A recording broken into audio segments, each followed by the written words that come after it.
Hi, welcome to my channel. My name is Snurbs and I'll be giving you guys a rundown of what you need to know before you return back to Maplestory 2 in 2019. This is covering a few topics that new players should know before they get stuck in, and it's going to be like kind of basic and not go into too much detail about some of the stuff because I feel like that can be a bit overwhelming. But hopefully this helps you progress a little bit quicker, so let's just get into it. It's worth noting that each part is going to be segmented, so if there's a specific part that you are unsure about, just look in the comment section for the timestamps.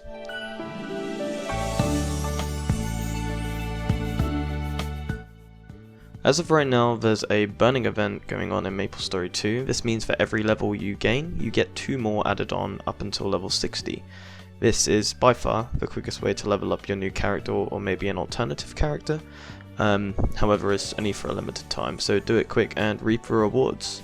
The bonuses of doing it, well, you not only get a lot of gear to help your character progress, you also get a level 60 potion. This can be given to any other character and it will instantly get them to level 60, so that's pretty neat, right? On top of that, you also get a load of scrolls, gear, potions, and the galore. I'll go into some of this later, as in the early stages when you get thrown this, it can be a little bit daunting. If you're confused on the quickest way to level up, this game is not a mob grinding game like Maplestory 1. No, the quickest way to get to level 50 or 60 is just do the story. These are called epic quests. They have a yellow exclamation mark and they're super easy. Just do them and you'll be level 50 or 60 in no time, especially with burning, because I'm pretty sure you can get level 50 before you even complete the story, so that's pretty nice. If you, for some reason, don't want to do the story, there are more ways. For example, from about level 40 you can participate in world boss farming. It's basically channel hopping in certain locations to kill a world boss multiple times. If you don't know what this is, don't worry yourselves right now, this is really not that important. You can also, when you get to level 50, you also start earning a prestige rank. You get rewards from prestige rank 1 to I think it's 95, and you can earn pretty much 1 level a day. So yeah, you should definitely aim to do that because you get some cool stuff like mounts, damage skins, and even a few attribute points for all your characters.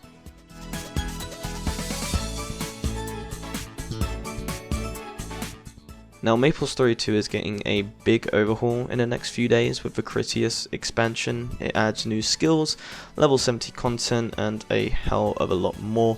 However, I'm really not going to go into too much detail of that because there's probably going to be a few patch notes in the next forthcoming days, so really no point. You want to pick a class which is good, and you probably want to do a lot of damage. Here's the plus side with Maplestory 2 is that every single class is viable in its own way. Yes, Assassin may be like the best class at the moment and it's probably only going to go get either a little bit more boring or worse for Rune Blades, but they are all still great classes and can dish out a hell of a lot of damage. To put it simply, here's an easy way to explain what sort of class you probably want. Archer is for people who like ranged attacks and they do a lot of damage quickly. Assassin, it's OP but they're a little bit squishy.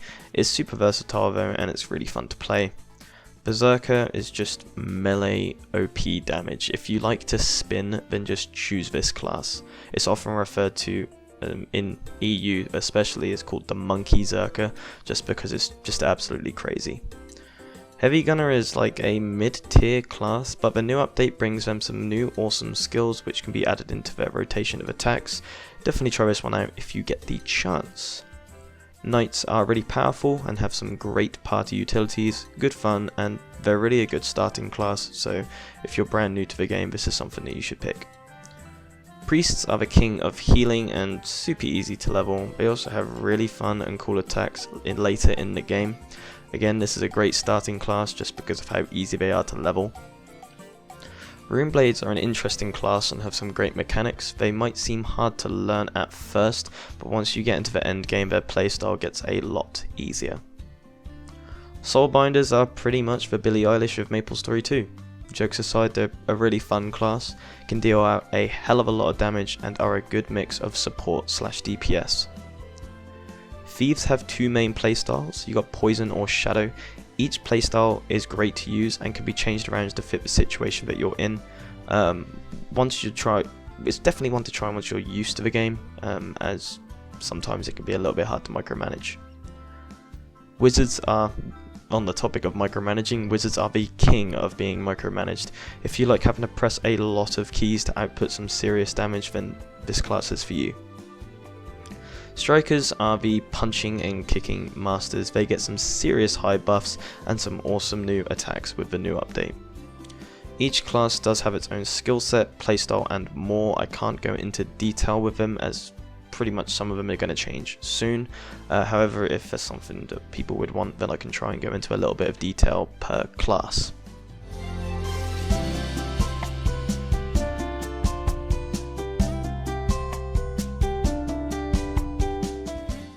As a new update is set to release, this changes the meta for gearing in Maplestory 2.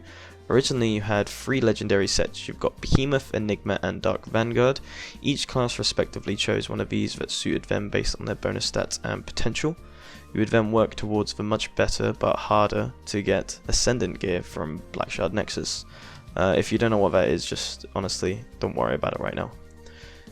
That's really a very short version of Maplestory 2's old gearing system, so to make things easier I'm probably just going to go not into too much depth, but I'm just going to try and explain the new gearing system and how it works.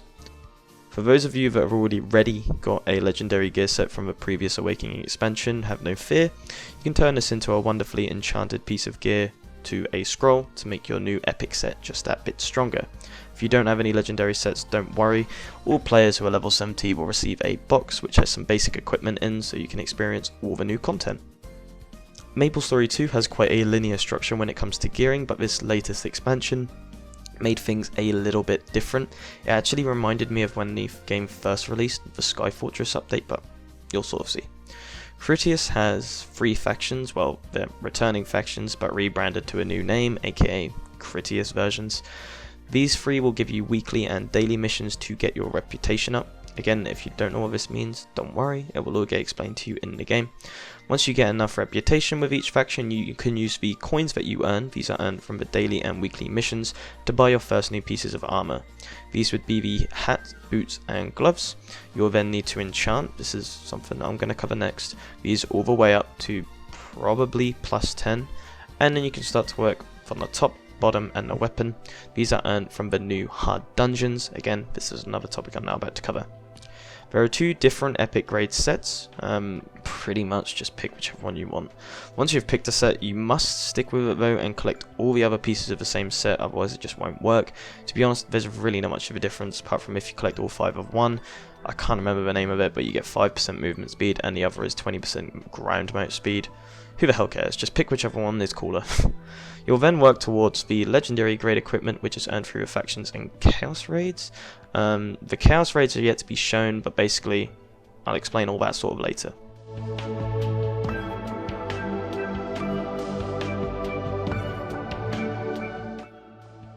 Enchanting is a very daunting subject and it confuses a lot of new players, however it's a very vital part to the game. I'm going to explain this in like the easiest way possible, but there is a little bit more to it. So to enchant an item, simply click the enchant button in the inventory and you'll be greeted with 2 very lovely ladies. The lady on the left, Ophelia, is RNG based. What this basically means is that you'll get given a percentage chance to enchant your item. The enchants levels go from 1 to 15 and the higher the level, the less chance you have. To put it into perspective, I think 1 is a 100% chance, so you'll always pass it, and if you want to enchant it to plus 15, you've got a 5% chance. From this you can earn, so if you fail an enchantment, you earn these things called fail-safes. Fail-safes can be used to boost your chance the next time you enhance something. Again, that's really for another video, so I won't get too much into that. Peachy is not RNG, but it's very expensive because it's guaranteed. Depending on the number provided, you'll have to give her that amount of materials, X that many times. So if it was, for example, plus 13 to plus 14, you have to give her 8 different sets of materials 8 different times. So it gets super expensive quick. As you can see on the screen, I have to give her 3 weapons and then a certain amount of onyx, chaos onyx, and crystal fragments. These are something I'm now about to discuss, but then I have to do that 8 different times, so you can see where it comes in. But there's sort of main terms when you enchant stuff, and these are onyx crystals. These are collected via completing hard dungeon runs or being bought on the black market. It's exactly the same with chaos onyx crystals. You can earn them from hard dungeons or buy them on the black market. And crystal fragments, these are bought in supply shops for 1,000 mesos each. Do not buy these on the black market because people price them ridiculously high, so buy them from any supply shop in any main town. You can also earn all of these through world boss farming, however it's a little bit slower, so your best bet is to just complete your hard dungeon runs or maybe save up some mesos and buy them. To progress in the game, it does require a lot of enchanting. You'll spend a lot of time and a lot of mesos and a lot of materials doing it. You'll be required to learn the mechanics of it, and learn how to do it efficiently if you want to progress quickly. It's a very hard topic to go into on the surface, but if you find a really close guild, I'm sure they can help you out with the basics of it.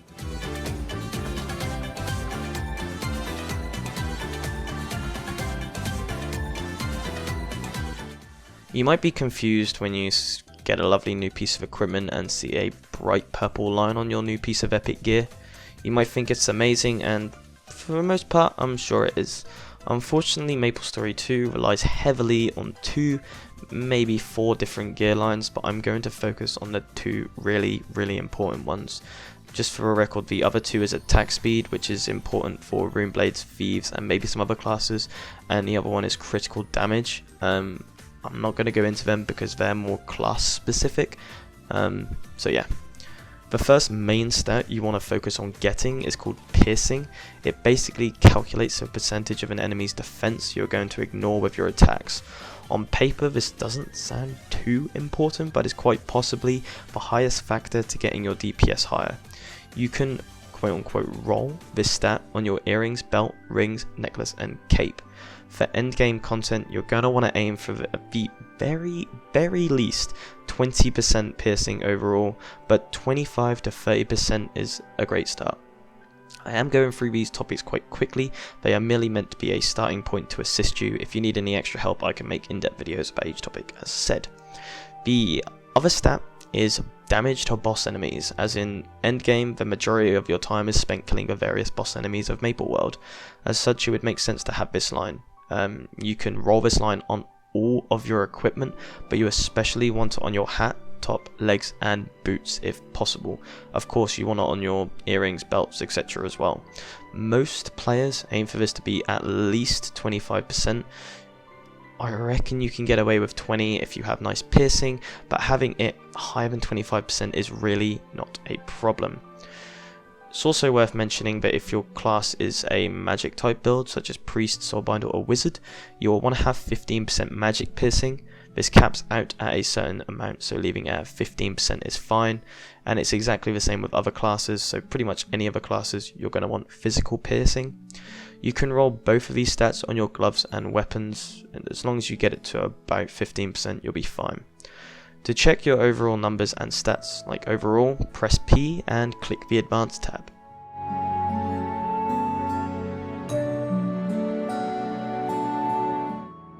Gemstones is something I'm going to really quickly touch upon because I think that there's a possibility it might change, but it's something that is good in practice. Basically, on your accessories such as your necklace, your rings and your earrings, there's these things called sockets.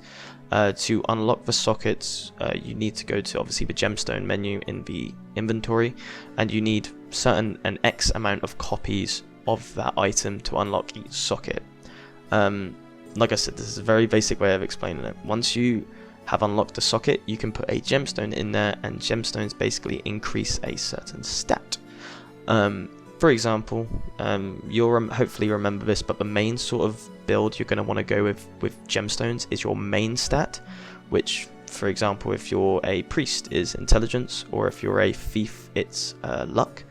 So you want your main stat, and then you want them 8 times. So you want 8 main stat gemstones and 1, maybe 2 accuracy gemstones depending on your class.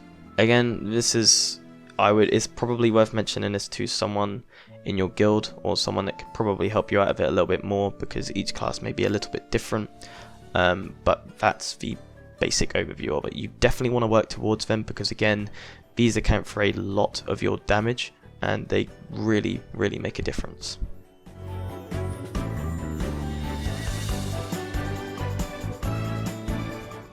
Hard dungeons are extremely important in Maplestory 2. They act as a way of progression and also a way to earn mesos, onyx and more.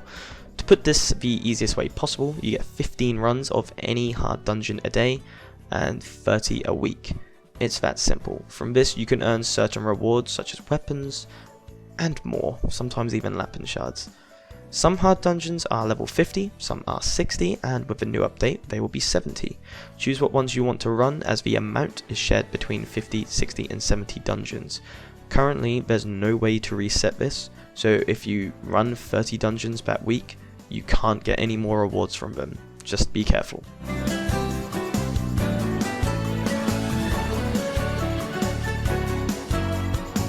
Like hard dungeons, Chaos Raids have a cap, but instead of 30 it is 6 free a day.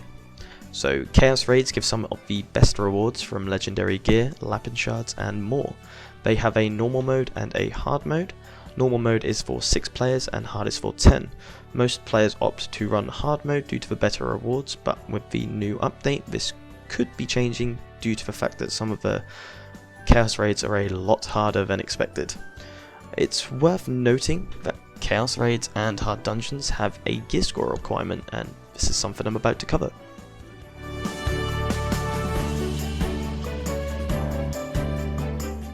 Gear score is calculated from your gear that you have equipped. Statistically, legendary and ascendant gear gives higher gear score than epic, however this changes based on the level of your equipment.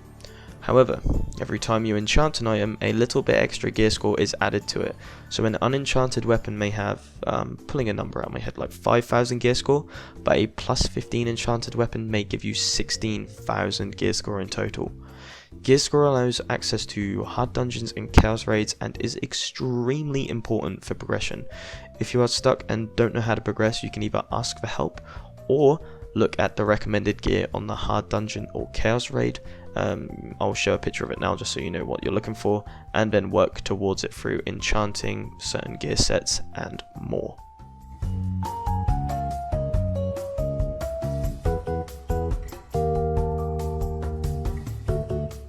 This is a really quick topic to explain, but it was added in recently and I'm not sure if many new players or old players would know about it.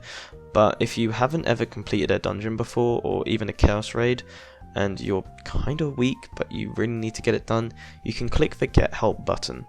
This helps both parties involved, because if someone joins you, not only do you complete the dungeon of a chaos raid, but the other people helping get a dungeon helper coin to buy some cool new scrolls and other stuff. Don't be afraid to use it if you need help, but not everyone will always join, so be patient. You can use the dungeon helper system on any dungeon from the first dungeon to the very last dungeon you want to do. As long as you haven't ever done it before, or done it less than 10 times, you can do it.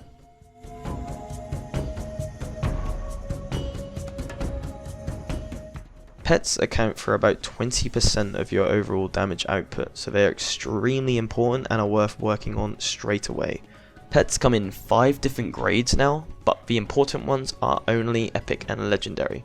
Pets can be upgraded to level 50 by going into the pet tab, clicking fusion and adding quote unquote spare pets into them to get the level up. The difference in damage from a level 1 pet to level 50 is astounding. Basically every time a pet levels up, they'll get a bonus attack added on, which in time really adds up, because that adds onto your bonus attack and more. It's pretty cool. If you have an epic grade pet and want to make it legendary, if you can, not all pets can be made legendary, it's only the new pets added in the update, so level 70 pets. You can go to the pet evolution section. The pet will have to be level 50 and you need about 40-ish copies of the exact same pet to fuse it together, which can be really hard to do and get. Once it's legendary, you can just level it straight back up to 50 again.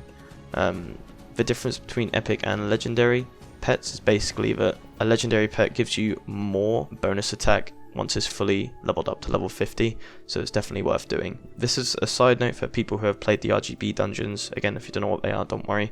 A level 50 legendary pet is only slightly better than a level 50 RGB pet.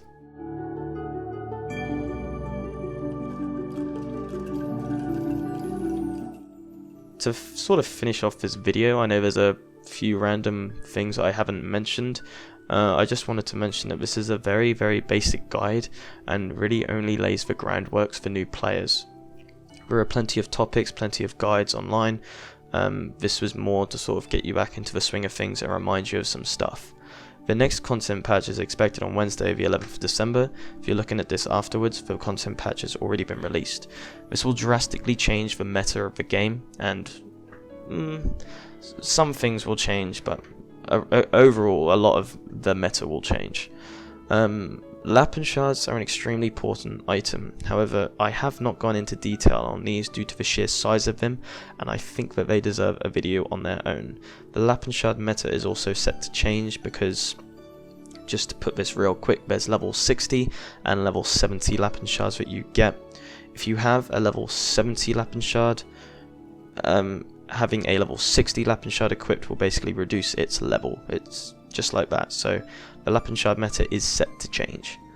There is a lot of events which help new players progress. Always take part of them, even if they are a bit boring or they do suck, because you can get some really cool stuff from the event shops. Make sure you join the Maplestory 2 Discord server. You can find a lot of help there and a lot of like-minded people, and also try and join a guild. You'll get a lot of help. There is more to Maplestory 2 than just gearing.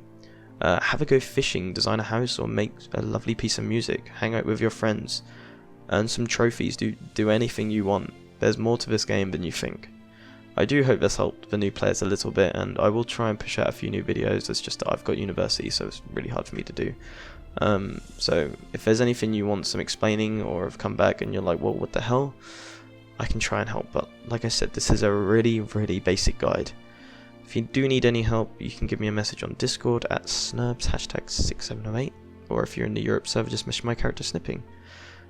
With that, hope you enjoyed, and peace.